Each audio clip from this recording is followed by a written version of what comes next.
लक्षवेधी क्रमांक 12. अध्यक्ष महोदय, पीओपीच्या मूर्तीबंदी संदर्भात मी आपणासमोर जातीवंत कुंभार आणि त्यांचा वंश परंपरागत माती काम तसेच मूर्ती काम करतात.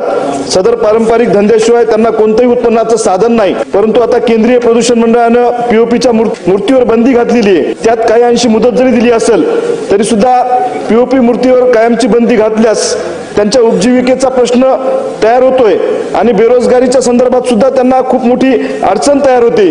त्यांचं पोट पाणी त्याच्यावर अवलंबून आहे. मी आपणास एवढंच एक प्रश्न विचारू शकतो की त्यांचा एक जोडधंदे असतील त्या कारागिरांना उपासमारीची वेळ तिथं होत आहे. त्यामुळं त्यांना पीओपीच्या संदर्भामध्ये कुठं जे मजूर बेरोजगार होणार आहेत त्या संदर्भात त्यांना काही मदत होईल का? मंत्री महोदय, एन्व्हायरमेंटच्या प्रश्नामध्ये मी असं उत्तर तर देऊ शकणार नाही की त्या मजुरांना काही मदत होईल का. ते माझ्या स्कोपच्या बाहेरचा विषय आहे. परंतु अध्यक्ष महोदय, याच्यामध्ये कोर्टाच्या आणि CPCGच्या सूचनांचं पालन करणं आमचं जसं कर्तव्य आहे तसंच हा अनेक वर्ष पारंपरिक असलेला उद्योग आहे.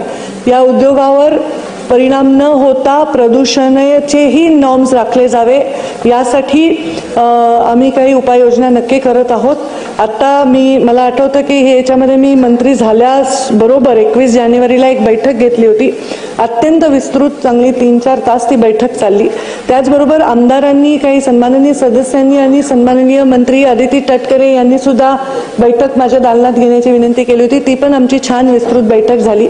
त्यामध्ये पीओपीच्या मूर्तींमुळे प्रदूषण होत नाही असं म्हणणारे काही NGO आणि काही शास्त्रज्ञांचं म्हणणं त्यांनी मांडलं. मी त्यांना सांगितलं की त्याचं जे काही लेखी आपल्याकडे शास्त्रीय कारणे असतील ती माझ्याकडे द्यावी. त्याचबरोबर ती कारणे आम्ही CPCBला पाठवू आणि त्याच्यानंतर आम्ही निर्णय घेऊ. कारण हा विषय आपल्यासाठी भावनिक देखील आहे, रोजगाराचा देखील आहे. पण आमची चौकट ही फक्त पर्यावरणाची आहे आणि आम्हाला कोर्टाच्या आदेशाला आम्ही बंदरकारक आहोत.